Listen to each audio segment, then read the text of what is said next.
Mesdames et messieurs, bonsoir, bienvenue dans la deuxième partie du Grand Talk. Avec ce soir un invité, et pas n'importe lequel, le fils de l'ex-président ivoirien Laurent Gbagbo, monsieur Michel Gbagbo.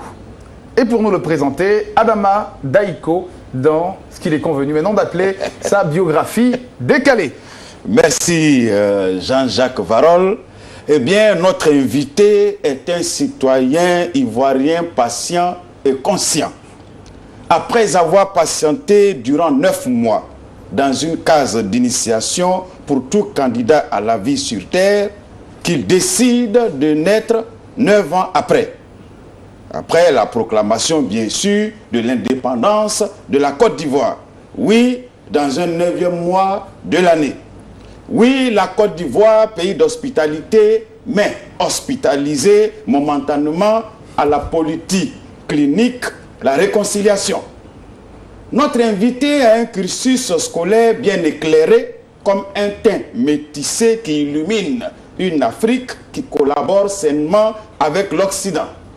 L'ex-étudiant de l'université Félix Houphouët-Boigny de Cocody est aujourd'hui enseignant de psychologie à la faculté de criminologie dans la dite université.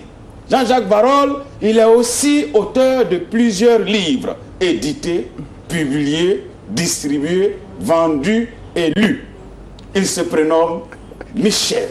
Michel est composé de 6 lettres. Nom de famille Gbagbo, composé également de 6 lettres. Michel Gbagbo, abrégé, ça fait MG comme Marguerite Gador, sa défunte grand-mère. Paix à son âme. Eh bien, vous êtes le petit-fils de Koudou. Paul Koudou, 6 lettres.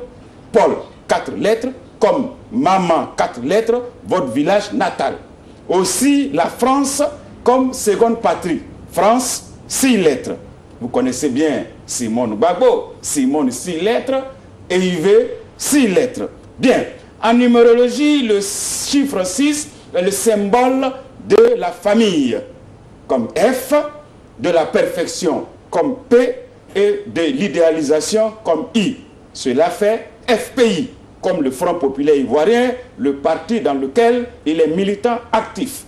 Pour la petite histoire, pour la mémoire collective, fils d'un historien politicien, un jour venu rendre visite à son père incarcéré à la Maka maison d'arrêt et de correction d'Abidjan, suite aux événements sociopolitiques d'un 18 février 90, les geôliers et gardes pénitentiaires, très hospitaliers à cette époque, lui ont octroyé une chambre, que dis-je, une cellule pour visiteurs innocents, afin de lui épargner les allées et venues, les jours de visite aux détenus. Prison, ça fait 6 lettres. Après le 11 avril 2011, à partir de 11 h, et après une visite de courtoisie au golfe d'Abidjan, c'est un hôtel, il a séjourné à Bouna, dans le grand nord-est de la Côte d'Ivoire, pas en qualité de touriste, mais de détenu VIP. VIP, entendez par là, vu sur Internet, en train de faire des pompes pour garder la ligne.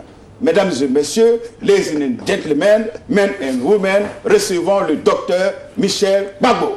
Monsieur Michel Gbagbo, bienvenue, bonsoir. Bonsoir, monsieur Jean-Jacques Varol. Toutes nos condoléances, évidemment, pour votre grand-mère qui est partie. Merci infiniment, et ces mots me touchent. Et j'en profite pour dire bonsoir au président Adama Daiko. Merci. Et merci pour cette biographie très décalée. Un petit commentaire, justement, sur cette biographie. Je ne crois pas à la numérologie, mais par contre, je me retrouve dans les conclusions. Famille et perfectionnisme. Exactement. Merci. Merci. Si vous deviez vous définir vous-même, moi-même, que diriez-vous de vous-même? Mais que je suis effectivement enseignant de psychologie à la faculté de criminologie, marié, père de 3 enfants, chrétien, catholique. Et pour rester peu dans le temps du président Adama Daiko, nés de pères eux-mêmes prisonniers. Vous semblez rire de cette situation, on en parlera dans quelques instants, mais parlons plutôt de votre père, de votre enfance. Comment vous avez vécu votre enfance avec le président Laurent Gbagbo? Tout petit, je me retrouve exilé hors de la Côte d'Ivoire avec ma mère. 87-88, je retourne en France suite au départ d'exil de mon père. 92, et non pas 90. 92, je rends effectivement visite au président et à ma mère à la gendarmerie d'Agban. Je me retrouve à la Maca. 2011, après une visite de courtoisie très intéressante à l'hôtel du Golfe, je me retrouve à Bouna. Donc il y a comme ça des aspects qui montrent que nous avons un parcours intimement lié. Au-delà de ça, c'est un père extraordinaire. Mais pas simplement lui, ma mère également. C'est un couple extraordinaire avec lequel j'ai vécu des moments enrichissants et très intenses. Pas seulement moi, hein. Tous les enfants, tous mes frères et tous mes sœurs. Un couple vraiment intéressant. Je me souviens d'une anecdote, nous étions à table, j'ai du riz qui tombe sur la table, le président Gbagbo, alors enseignant, ramasse les grains de riz et les mange. Et il me dit, tu sais mon fils, il y a des gens qui n'ont pas à manger. Interdiction de gaspiller de la nourriture. Ce sont des choses comme ça qui m'ont marqué. C'est un homme grand.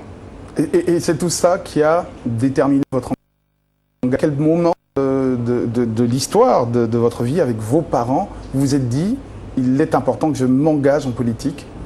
Je ne sais pas s'il y a une prise de conscience psychologique. Je pense qu'il y a une prise de conscience par les actes. Parce que j'ai toujours baigné en fait dans un environnement politique qui fait que sans faire de la politique, j'ai toujours été sensible à la chose politique. J'ai toujours eu un regard critique. Non, j'ai toujours voulu être enseignant. J'ai toujours aimé l'écriture, donc j'écris, mais j'ai toujours voulu être enseignant. Combien de publications? Je n'ai pas compté, 4, 5, sans compter d'autres qui sont en cours, mais j'ai toujours voulu être enseignant. En 90, j'ai eu un bac au lycée technique d'Abidjan, un bac comptabilité, donc qui s'appelait à l'époque un bac G2. Et donc j'avais le choix. J'ai fait une introspection et je me suis rendu compte que je n'étais pas un homme d'argent. C'est vrai, j'avais eu le bac, c'est une belle mention et tout ça. Et j'ai délibérément choisi de m'inscrire à l'université, au département de psychologie, alors que j'avais un bac de comptabilité. Parce que dès que j'ai eu le bac, j'ai trouvé ma voie, je serai enseignant. Voilà. Alors j'ai travaillé ensuite dans le privé, hein, parce qu'il faut bien vivre. Et quand je l'ai pu, je suis revenu donc pour terminer la thèse. Et c'est avec beaucoup de plaisir et beaucoup d'engagement que j'enseigne aujourd'hui. J'ai beaucoup de plaisir, j'éprouve beaucoup de plaisir à partager avec les étudiants. Et je vais vous dire, dans ma discipline, j'apprends beaucoup plus depuis que j'enseigne que lorsque je travaillais. On va parler maintenant de politique intérieure et notamment du FPI, le Front Populaire Ivoirien, et de cette candidature que vous avez déposée, la candidature de votre père, Monsieur Laurent Gbagbo. Alors, qu'est-ce qui a motivé le dépôt de cette candidature quand on sait que le monsieur est à la CPI? Alors là, vous abordez une question très politique. Là. Voilà, là on rentre en politique réellement. Je vous remercie. Le président Gbagbo est, si vous voulez, dans une posture de combat. Bon, il est à la haie, mais il est dans une posture de combat. Le Front Populaire Ivoirien est un instrument de lutte, un instrument de travail, un instrument de travail politique. Voilà. Il a estimé à un moment donné qu'il était bon qu'il reprenne le contrôle de cet appareil pour mener son combat, pour que cela serve sa posture de combat. Voilà. Donc, personnellement, j'ai accompagné en fait ce mouvement, j'ai accompagné donc les responsables du parti qui ont conduit ce mouvement afin de lui donner l'instrument de travail, donner l'instrument adéquat pour mener le combat. Vous savez que nous sommes dans une situation particulière en Côte d'Ivoire, mais vous savez en même temps que le président Gbagbo est un candidat particulier et que le FPI est un parti politique particulier. Voilà. Et donc il était bon que nous retrouvions un peu cette espèce d'unité entre le leader et son instrument de travail. Alors cette unité dont vous parlez évidemment crée beaucoup de friction, on ne parlera pas de division mais de friction au niveau du Front Populaire Ivoirien avec notamment la candidature de Afin Guessan et celle de M. Laurent Gbagbo. Alors comment va-t-il se défendre puisque le procès n'a pas encore délibéré en sa faveur? Comment vous allez mener campagne Je vous entends bien, mais je suis un peu gêné parce qu'en fait, je pense qu'il faut faire l'inverse au niveau de la prémisse. Ce n'est pas parce qu'il y a une candidature du président Gbagbo qu'il y a friction. C'est certainement parce qu'il y a eu friction qu'il y a eu candidature du président Gbagbo. Donc il faut ramener les choses dans leur contexte et dans leur histoire. Mais ceci étant, cette candidature n'est pas une candidature contre le président Afi. J'appelle d'ailleurs le président Afi, mais j'appelle tous les cadres du parti à se rassembler dans un mouvement unitaire autour de la candidature du président Gbagbo. Des fédéraux ont estimé qu'à un moment donné, effectivement, il était bon, pour diverses raisons, que le président Gbagbo reprenne son instrument. Moi, j'ai accompagné ce mouvement et je pense que j'ai bien fait.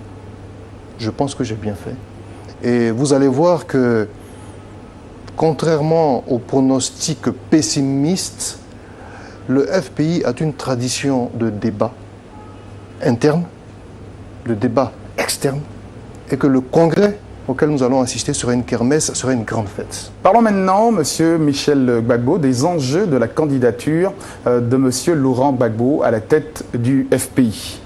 Alors, si Laurent Gbagbo venait à gagner les élections, qui dirigerait le parti? Est-ce que ce sera des instances intérimaires, puisqu'il est en ce moment à la CPI? Et si Monsieur Afi N'Guessan venait à gagner cette élection, est-ce que Gbagbo ne perdrait pas justement ce côté populaire? Je vous remercie. C'est une question importante. Et Descartes dit que quand un problème est complexe, il faut le diviser en plusieurs entités. Alors, je vois deux questions. La question des enjeux et puis la question du pronostic. Voilà. La question des enjeux, il y a un problème de cohésion interne et puis de légitimité. Un problème de cohésion interne parce que le président Gbagbo est le seul aujourd'hui capable de ramener la cohésion à l'intérieur du parti. Le problème de légitimité, c'est qu'il s'agit de le replacer au centre du débat politique, au centre du débat concernant la réconciliation nationale, au centre du débat concernant la reconstruction de la Côte d'Ivoire, au centre du débat concernant l'avenir même de la Côte d'Ivoire dans ses relations avec les acteurs externes, au centre de la Côte d'Ivoire concernant le débat sur la souveraineté de la Côte d'Ivoire. Donc c'est principalement, à mon sens, les deux enjeux principaux. C'est la cohésion interne et la légitimité reconnue au président Gbagbo. Alors, d'où votre question de pronostic, à savoir, si le président Gbagbo perd cette élection, évidemment, on dit, mais enfin, un monsieur qui a perdu les élections à l'intérieur de son propre parti, a-t-il encore un avenir politique? Donc c'est tout à fait normal que vous posiez cette question. Alors je vais être brutal. Le président Gbagbo, c'est au minimum 4/5 des électeurs au Congrès, aujourd'hui. Donc le débat n'est pas de savoir s'il va gagner ou s'il ne va pas gagner. Le débat est de faire en sorte que le Congrès soit un moment précis où nous allons discuter de la ligne à venir à partir de 2015. C'est là que se trouve le débat. Et non pas de savoir qui va gagner ou pas. Une question, Adama Daïko, sur la question de la candidature du...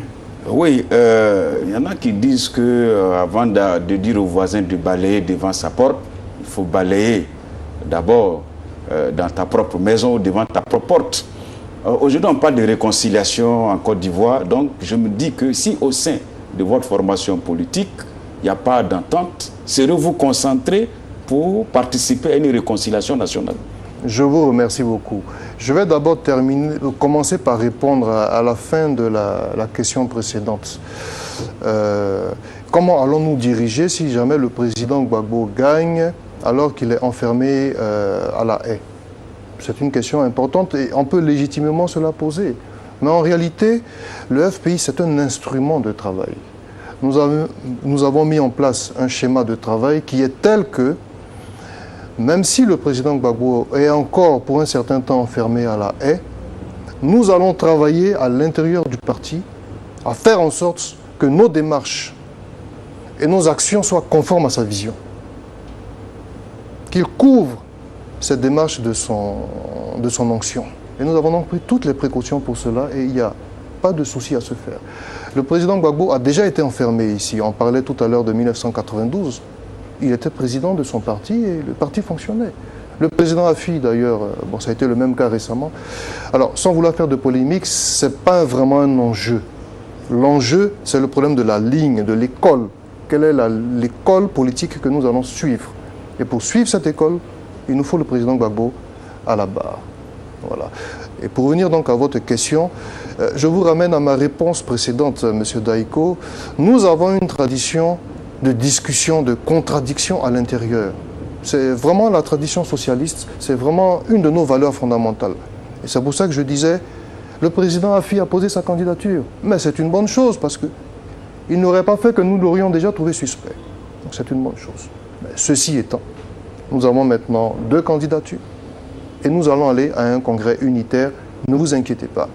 Cela est de notre intérêt, cela est de l'intérêt des Ivoiriens, cela est de l'intérêt du parti tout entier. Alors, si le président Laurent Gbagbo venait à gagner ces élections pendant le Congrès, est-ce que vous présenterez en 2015 sa candidature à l'élection présidentielle en Côte d'Ivoire? Bon, écoutez, je ne vais pas vous cacher que les acteurs internes et externes au FPI, mais que les acteurs internes et externes à la Côte d'Ivoire savent bien que l'un des enjeux subséquents de la crise du FPI aujourd'hui, c'est celui de la participation ou non du président Laurent Gbagbo aux élections présidentielles de 2015. Donc, on en a bien conscience. Et je veux même prendre pour preuve ce qui s'est passé à la CPI, où les 2 juges sur 3 s'apprêtaient à déclarer les charges irrecevables contre le président Gbagbo. Finalement, le procureur a obtenu un délai supplémentaire et ensuite ils sont revenus en juin 2013. Finalement, le président Gbagbo a vu les charges confirmées et puis quelques semaines plus tard, un des juges est décédé dans des conditions troubles. Enfin, on voit bien que la question du président Laurent Gbagbo est une question majeure. On voit bien que les LDS eux-mêmes ont dit qu'il n'y aura pas de réconciliation en Côte d'Ivoire sans tenir compte du FPI et notamment du Front populaire ivoirien, donc du président Laurent Gbagbo. La présence du président Laurent Gbagbo est indispensable aujourd'hui pour qu'on marche. Donc votre question me démontre simplement que pour tous les observateurs de la vie politique ivoirienne, le président Gbagbo est un élément incontournable. Maintenant, pour répondre plus pratiquement à votre question, le FPI est un parti organisé.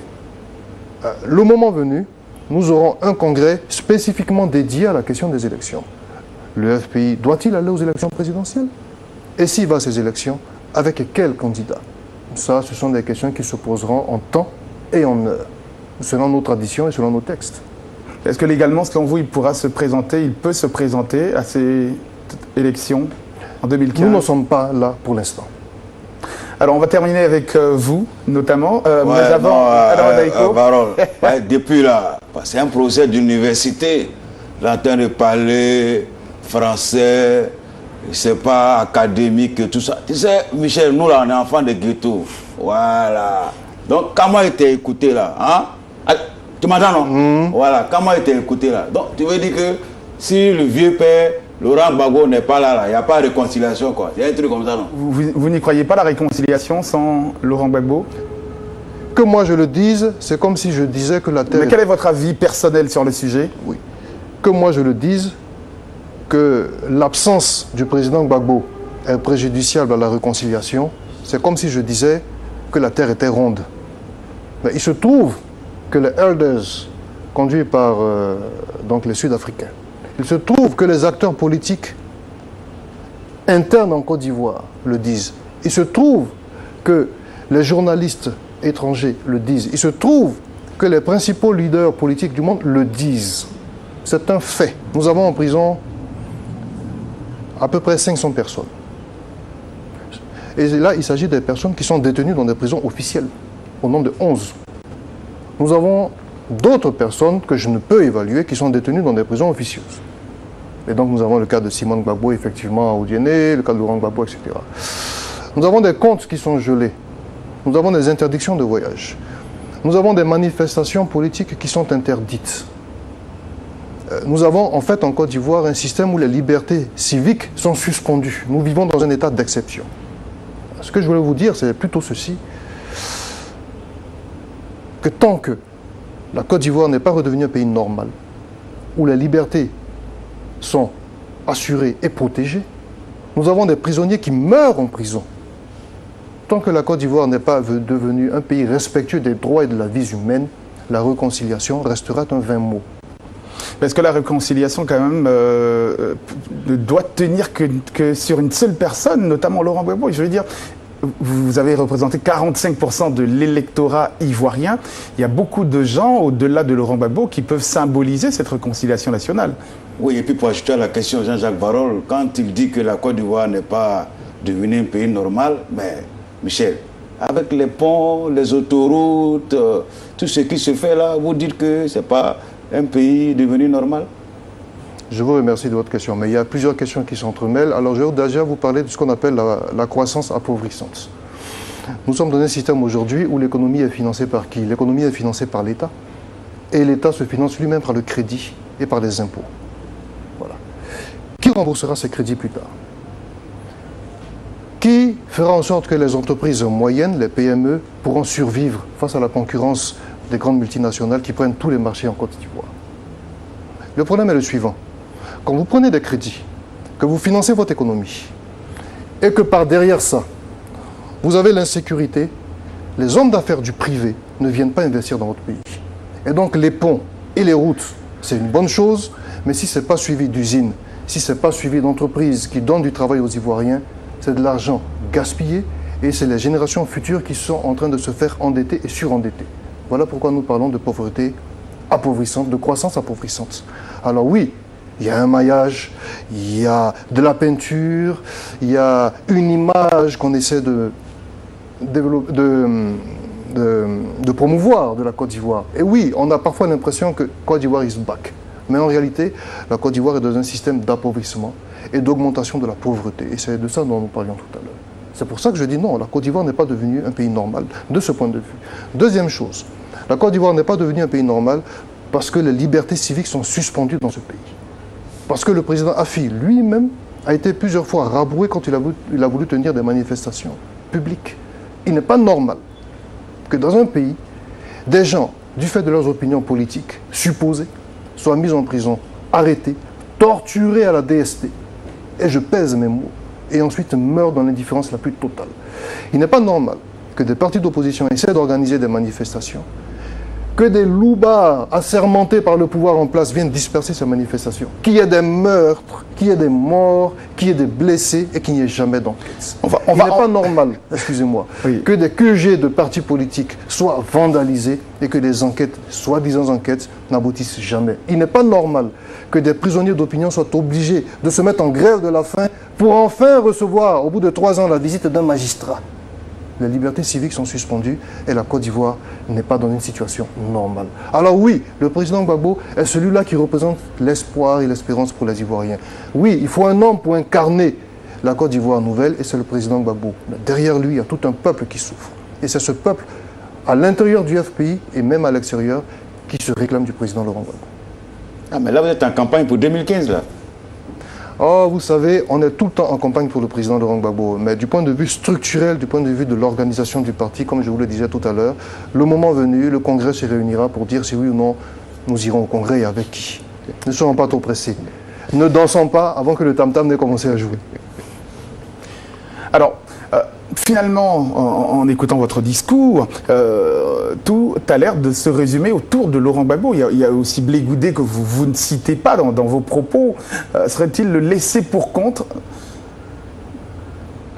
Chaque génération a son leader. Ma génération a pour leader naturel Charles Blé Goudé. Mais nous parlions de la candidature du président Laurent Gbagbo, alors je n'ai pas voulu faire d'amalgame. Mais je vous remercie d'attirer mon attention là-dessus. Merci encore. On va terminer notre émission avec une dernière question. Votre avenir politique, si le FPI s'engageait dans les élections générales en Côte d'Ivoire pour 2015? On verra le moment venu. Comme je vous l'ai dit, je n'ai aucune prétention. Moi, mon travail, c'est de faire en sorte que le pays retrouve sa cohésion. Moi, mon travail, c'est de faire en sorte que le FPI retrouve son unité. Et tous ceux de ma génération, nous travaillons à ça. Nous travaillons au retour du président Gbagbo et nous travaillons à faire de la Côte d'Ivoire un pays où il fasse bon vivre, où les libertés individuelles soient respectées et où on ne soit pas victime d'ostracisme à cause de sa religion supposée ou de son opinion supposée. Le reste, nous verrons plus tard. Monsieur Michel Gbagbo, merci beaucoup. Adama Daïko, merci encore, merci d'être resté en notre compagnie. On se retrouve la semaine prochaine pour un autre numéro du Grand Talk, l'émission qui n'a pas peur des mots.